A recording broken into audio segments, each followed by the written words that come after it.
Depois desse clima de Eurocopa com a Espanha campeã, falaremos sobre as últimas e principais notícias do Esporte Clube Bahia. Me chamo Neto e vamos lá para mais um resumão de informações e opiniões referentes ao maior clube do Nordeste, ao Bahia. Se você ainda não é inscrito no canal SBTV, convido você a ser um novo integrante da família da comunidade SBTV. Inscreva-se no canal, ative todas as notificações e, claro, deixe o like antecipadamente para redirecionar este conteúdo para mais torcedores tricolores. E o Manchester City, a página oficial do City em português, no Twitter, mandou um recado ao Bahia, porque hoje também tem final de Copa América. Temos Colômbia e também temos Argentina se enfrentando às 9 horas da noite do horário de Brasília.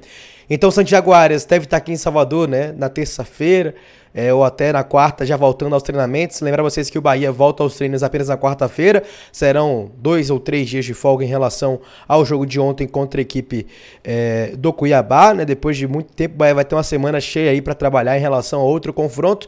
E o Arias, ao que tudo indica, deve voltar contra o Cruzeiro. Como é que é? Então nossos primos do Bahia tem o Spider, o Santiago Arias no elenco, e esse da seleção colombiana que vai jogar contra o Aranha também, Julián Álvares, do elenco da Argentina, é o Spider-Verse, né, o Aranha-Verso da final da Copa América. Gente, e o Roger Gabriel, hein? Campeão e artilheiro. Neste domingo, o nosso pivete de aço Roger Gabriel conquistou a Cascais Luso Cup Sub-17 em Portugal, o seu primeiro título pela seleção brasileira. Foram 7 gols marcados em 3 jogos.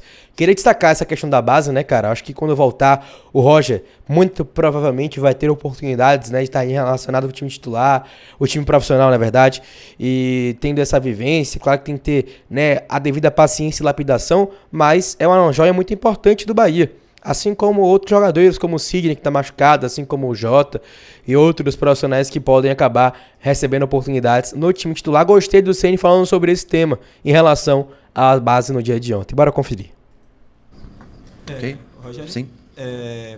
Hoje a gente falou muito sobre a questão de elenco, de formação, contratações, mas uma alternativa quando falta jogadores do ambiente profissional, muitas vezes é a divisão de base. No início do ano você utilizou Sidney, Jota, Roger, hoje Thiago foi relacionado. Você enxerga que tem jogadores da divisão, mesmo passando por um bom momento, que são úteis para esse elenco profissional? Você pretende utilizar? Eu acho que o futuro do clube é tentar fortalecer a base, né, cada vez mais.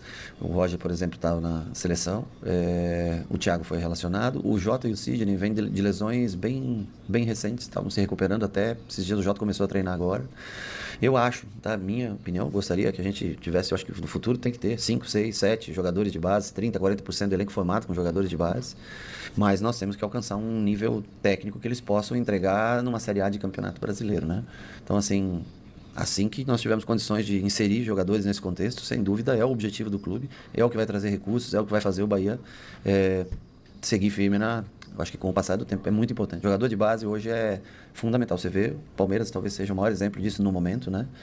Jogadores sendo vendidos por 30, 40, 50, 60 milhões, além do que o quanto entregam dentro de campo, né? Então, é uma questão que a gente tenta acelerar esse processo, mas ele não é simples da noite para o dia. Você pega um Palmeiras e Bahia no Sub-20, foi 7-0 o jogo. Você entende essa diferença no momento? Lá, aqui, quando chega no estágio do profissional, não lhe permite. Muitas vezes, lógico que a gente quer colocar minutos. Hoje, por exemplo, podia ter colocado o Thiago uns minutos, mas o Ratão está aí, vamos colocar o Ratão para trabalhar. Então, assim, com o passar do tempo, eu acho que é necessário, extremamente, o maior objetivo que nós temos é inserir o maior número de jogadores de base, porque você pode ter um elenco com 18, 19 jogadores, se você tiver jogadores de base de qualidade, você vai ter um número maior e vai conseguir promover minutos para esses jogadores, expondo para o mercado também, que é um dos objetivos do clube, revelar jogadores e arrecadar dinheiro com venda futura. Obrigado.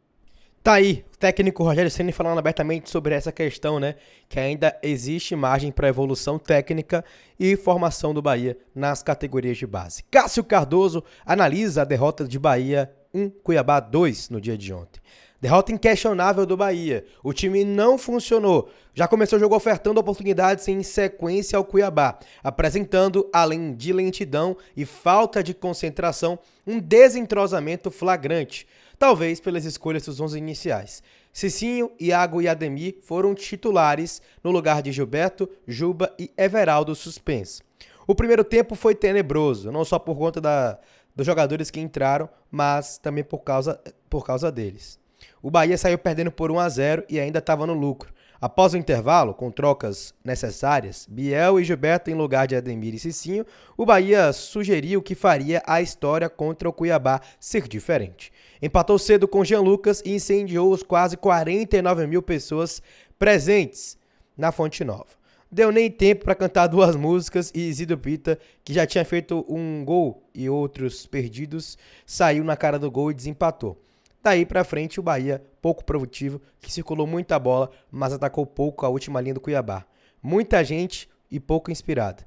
O time não infiltrou. O miolo da zaga do time visitante estava inseguro, mas foi pouco experimentado. Everaldo fez falta, viu? O Cuiabá praticamente largou a proposta ofensiva e controlou a vantagem para quebrar o 100% do Bahia em casa, com posse de bola e paciência e cera. Pedra no sapato do time baiano, o Cuiabá já tinha vencido o São Paulo e empatado com o Flamengo nessa Série A. Por exemplo, descansado, bem treinado, forte fisicamente, com qualidade em seu jogo, o Dourado foi merecedor para vencer hoje também. Tá aí, concordo com o Cássio Cardoso. E aí esse jogo, né, mantém aqui o Bahia no G4, claro, com relação à pontuação e disparidade para outros adversários no G6, mas, por exemplo, o Cruzeiro tem um jogo a menos, tem 29 pontos, já cola no Bahia. O São Paulo ainda joga na rodada contra a equipe do Grêmio em casa na quarta-feira. O Fortaleza tem um jogo a menos e tem 26 pontos. Então o Bahia corre o risco, né, de perder posição ainda nessa rodada, né? Pode terminar ainda nesta rodada em quinto colocado, caso a equipe do São Paulo vença, né, o Grêmio. Se não me engano, acho que passa o Bahia em número de saldo de gols, né, e critério de desempate.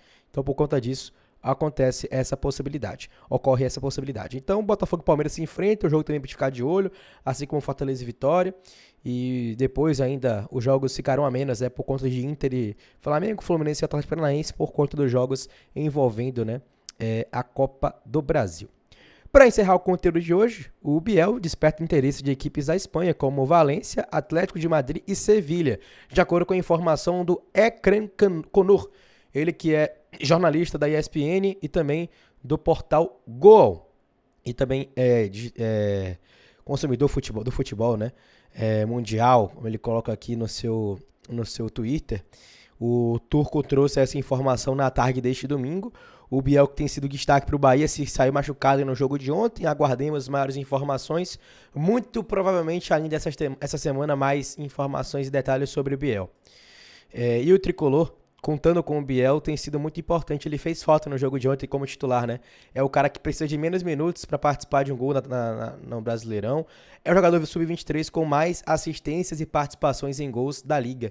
Inclusive, eu acho que se o Bahia, né, equipes como Atlético de Madrid, Sevilha e Valência quiserem negociar, acho que vão ter que ofertar algo acima dos 10 milhões de euros pelo Biel, cara, porque é um jogador que tem muita qualidade e tem um potencial de crescimento absurdo também. Eu acho que tem alguns ajustes a serem feitos em relação ao jogador que tem muito teto para poder ajudar o Bahia no futuro e no futuro próximo e nesse ano. E tem contrato até 2028, né? Mais 4 anos de contrato ainda. Então, para tirar o Biel, vai ter que gastar grana. Mas apenas a informação do mercado da bola, acho que não tem muito o que temer em relação ao atacante Biel. Esse foi o conteúdo. Se você curtiu, inscreva-se no canal, ative todas as notificações, deixa o like e, é claro, um comentário sobre os temas abordados por aqui. Um abraço a vocês, até a próxima e bora Bahia!